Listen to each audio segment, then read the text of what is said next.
This week's Nifty Gifties on F5 Live Refreshing Technology is proudly powered by the Microsoft Store.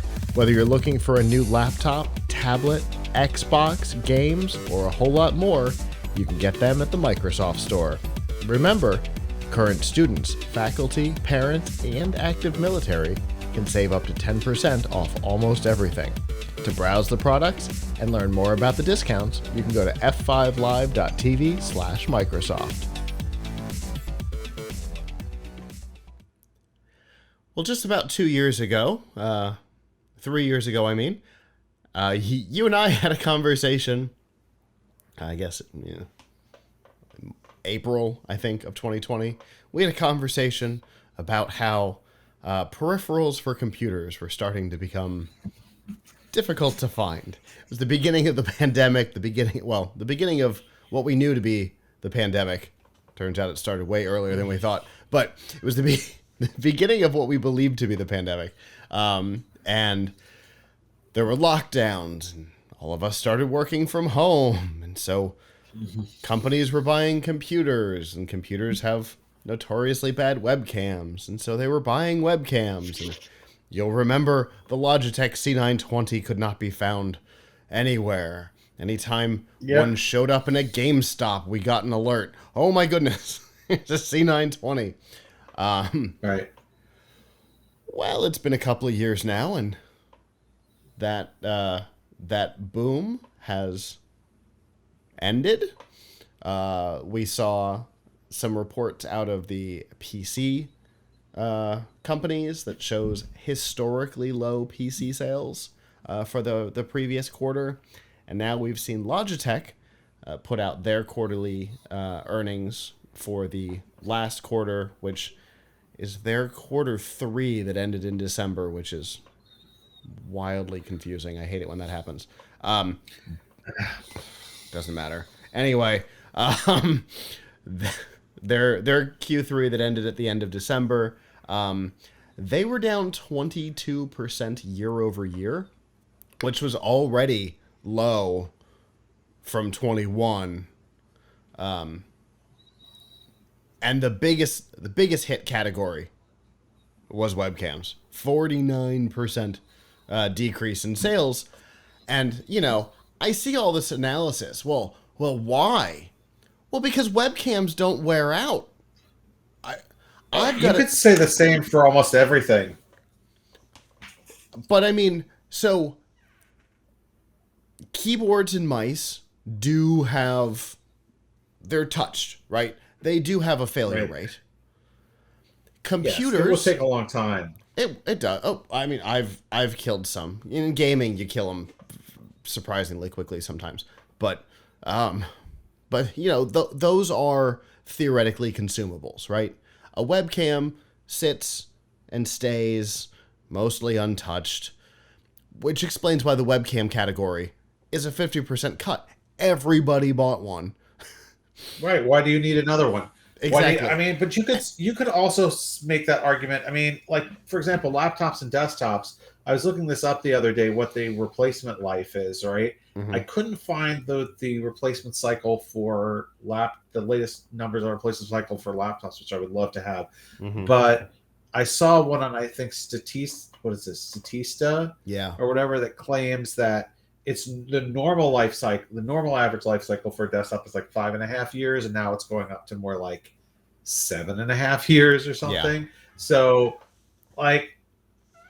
if you have something that works well enough, most people aren't going to replace it just to replace it, right? Unless there's some compelling new use case.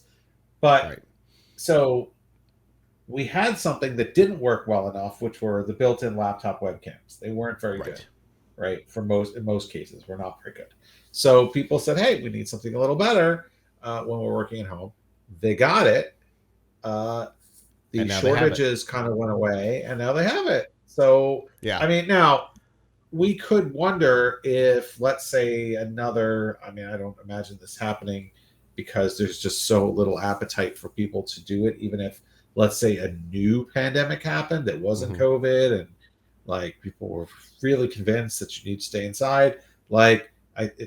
It's hard to see it happening, but let's just pretend that it did happen and people had to stay home again for 6 months or something like that. Would we see people buying more webcams then? Or I'm not even sure, because I think they bought them the last time. Yeah. But at the same time, every time there's a major snowstorm, there are a whole bunch of people who go out and buy snow shovels. So you have to wonder, didn't they have a snow shovel from the last snowstorm? Right. True. So, right, like you would think that they would have already had it. But you're always going to have moving loss, right? Right. There'll be some of that. With snow shovels, maybe it's people moving into a snow area from a place that wasn't, or into a house from an apartment, or at least there I can come up with a couple. Not a big. It's not gonna, it's not gonna be a giant annual number, but I can come up with some use cases. All I can come up with webcams is moving loss, or the dog ate it. Well, or people joined the workforce that weren't in it before. Although Sure, I'm not true. sure that that's a ton of people in the last Right. couple of years, but maybe there's, I don't know. But we're also starting to see better quality webcams on laptops. Yeah, That's true. been something that we've seen. Laptops going to 1080p. Also, potentially a result of COVID. Oh yeah, I'm sure it's a result. I'm sure it's a result of it. Yeah. Well, I mean, but to be fair, they should have done this before. Like people have been doing web conferencing a long time. The fact that people were in lockdown is not the only reason to do it. Like, even if you were working in an office, you still do video calls with people. Therefore, you still need a good webcam. Yep. And the quality of webcams had not been very good. But I should also point out, in the case of Logitech, that their level of innovation on webcams is not good. Right? They are they are not the they're the big name in webcams, Right. and they've got like a good, in the case of like the C920 series, which includes like the C922 and all those, they've got probably a good mainstream webcam, but their high end, like with the 4K or whatever, is not as good as other high end. Like they have, I think their last 4K webcam is the Brio. The Brio is not the best 4K webcam, and they came out with this several years ago. So they're not innovating. Meanwhile, perhaps because they started working on this stuff during the pandemic, Dell has a couple of really fantastic webcams. They've got a 4K and a 2K that are really good, that have come out in the last couple years. And then now we're also seeing Razer has announced, had one thing and they've announced another. I love my Razer Keo Pro, right? Yeah. So Razer's been innovating. Now maybe Razer's targeting a slightly different group than Logitech, although Logitech could be targeting that group, which is streamers, because there's people who are going to step up. Especially how Logitech has screwed this one up is beyond me, because they bought Blue, right? Yep. Well, in fairness, they bought Mevo as well, the camera that I'm talking to you on right now. Logitech now owns, which is a super solid camera and can be used as a webcam, but it is $400, and it's not, what it's not exactly what it's for. It's for streaming, right? They've bought all this streaming stuff, and yet they seem to have forgotten that webcams can be great streaming accessories. Razer knows it. How Logitech screwed that one up. They were the name in webcams, and somehow they seem to have tripped over themselves trying to give away the lead. I think that they're, having met with them a bunch, my sense of Logitech is that they have like a different kind of, like, their structure doesn't necessarily put them in a, like, they've got a gaming group, and then I don't think webcams are really part of the gaming group. And then they've got like the productivity group, which makes things like this wonderful Logitech, MX Master 3S mouse that I love. And so they have those groups, and they haven't. So they've got like, oh, here's a gaming group that's trying to appeal to cool young people or whatever, and then here's our like stodgy group that is doing like webcams, I think, and they haven't really figured I don't know. They haven't really figured out how to put it all together. Whereas like Razer, they're not really going for office people. Yeah, There's no they know who reason you they are. couldn't use their Keo. Dell. I mean, I It's don't know if it's Dell's like popular. The streamers. it's like Microsoft when the updated Office came out with the ribbon bar, and every team had to build it themselves. There wasn't like a unified component. They had to keep rebuilding for Word and Excel and PowerPoint. Everybody built the Right. control. They didn't there's no talking between.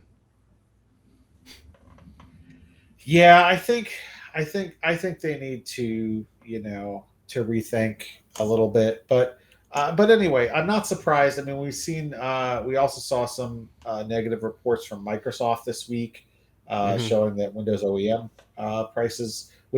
sales, which are tied to new PCs, dropped. So there's a lot but look, I Yeah. mean, the nature of economic cycles is the nature of, I guess, the market, right, of investors is they want to see growth and they don't really think very much about why past growth occurred. So, Right. like, it's not that, like, oh man, people don't like PCs anymore. People don't need like peripherals anymore. It's Right. people are all sitting on their iPads or something. No, what happened is we had an event that caused a spike in sales, and now people who bought stuff in 2020 or 2021 are not as excited to buy the same stuff in 2022 and 2023. Right. So Those sales what are you going potentially would have been leveled out across right? So several that years. Webcams, there was an unnatural spike. yeah, I mean the webcams, who knows? But sales of PCs and other stuff, Mhm. related stuff like peripherals and monitors, like yeah, of course it's gonna like Yeah. if you bought it, you're not gonna buy it again so soon. Right. Even The if only even the if only exception is, corporations that do it on leases, right? Leases might be right, coming up in a couple of months. So in a couple of quarters we might see, so, 3-year leases right. end, and new PC shipments go up because of that. But, outside of that, yeah, for the most part, there's not a whole lot of reason for companies and individuals to be doing big upgrades. Yeah, I mean, I think if the industry wants to, I don't know. First of all, they need to be realistic about what sales mean, but they need to either create something where the innovation is such a big leap that you need the new hardware to do it, Yeah. that you need new hardware to do it, or you need to find new people. You need to find new people to get computers who don't have one. Yeah. So, which I don't know. I think a lot of people have PCs right now, but you might, they're one interesting thing that they might do.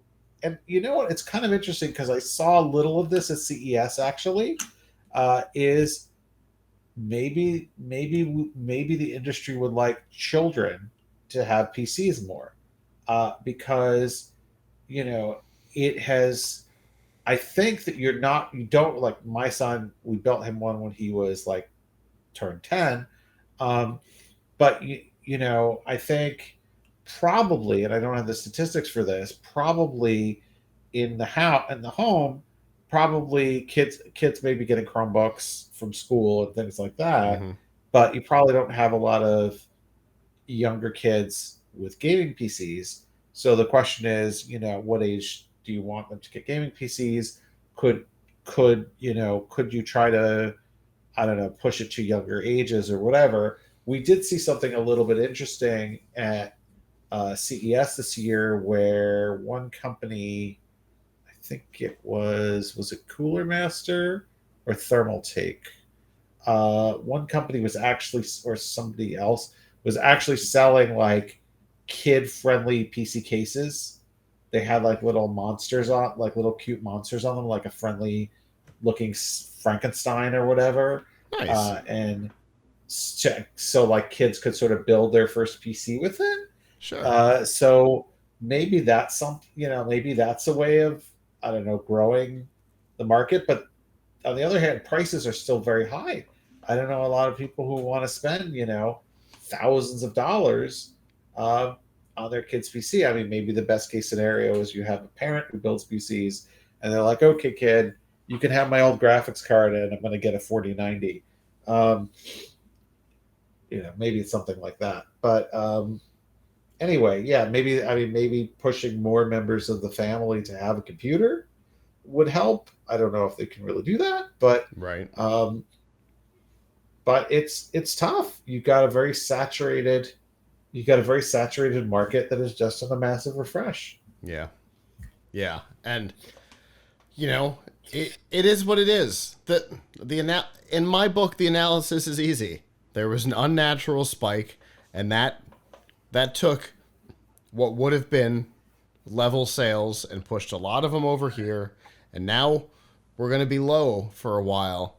At some point, it'll pick back up, but we just compressed it all like a mountain into one short time period. There's only so much ground. We pushed some of it into the air. We created a mountain. Now the rest of the ground had to go somewhere, and down's the only option. So yeah, it doesn't seem like a complicated analysis to me. And everybody's like, well, I don't understand how it's happening. It's like, how do you not understand? This seems pretty straightforward to me. It's very, but people just want to see it, think that growth is endless and growth should just continue with it unabated, and I feel very badly for all the folks that we're seeing be laid off as a result of this. And then we saw massive layoffs at Microsoft and I think Intel and some other places, Google, Facebook. Right. And it's all like, oh, tech is bad now. No, what happened is they saw a surge, they hired more people. Now they're not happy with the amount that they're spending. So because they're seeing a decline, never mind the fact that a lot of these companies, despite the fact they saw a decline, are still profitable. So everybody expects more and more and more profit, which may not be sustainable. Endless growth is not sustainable, but you have companies that are doing, like, I would think that if you are making more money than you're spending, you're doing pretty okay. And what especially I saw right is now. Microsoft is still turning quite a profit. They just are down from what they were doing. So I feel like the expectations of investors, the media, and everybody is part of what drives this thing. It's like, oh man, you got to lay people off now because you're not as profitable. Well, what do you expect? And once one company does it, it's a domino effect. Then it becomes a domino effect, and then they're creating a real problem, as opposed to like, why can't we just live with the fact that like you're not going to have the same, like, if they're making more money than they're spending, then they're not running out of money. Like, we should be happy that the companies we invested in are revenue positive. Yeah, they're doing the thing. They're doing the thing. Like, it's not every quarter is going to be the best quarter. Right. It can't be. Yep. Totally agree. It's unfortunate the situation that's been created, but I think they'll get their heads together at some point. We'll level out kind of across the industry. Fingers crossed, I guess. Hello, YouTube. Thanks for watching, and I hope you enjoyed this episode of F5 Live, Refreshing Technology. If you did, please subscribe to the channel down below, and of course hit the notification bell, because we know that subscriptions don't mean much on YouTube anymore. If you've got topics that you'd like us to talk about in the future, please comment them down below. And if you'd like to not follow us on YouTube, there's lots of ways that you can follow along with our content by going to PLUGHITZlive.com/subscribe. There you'll see all of our shows and all of the ways that you can watch, listen, and follow along.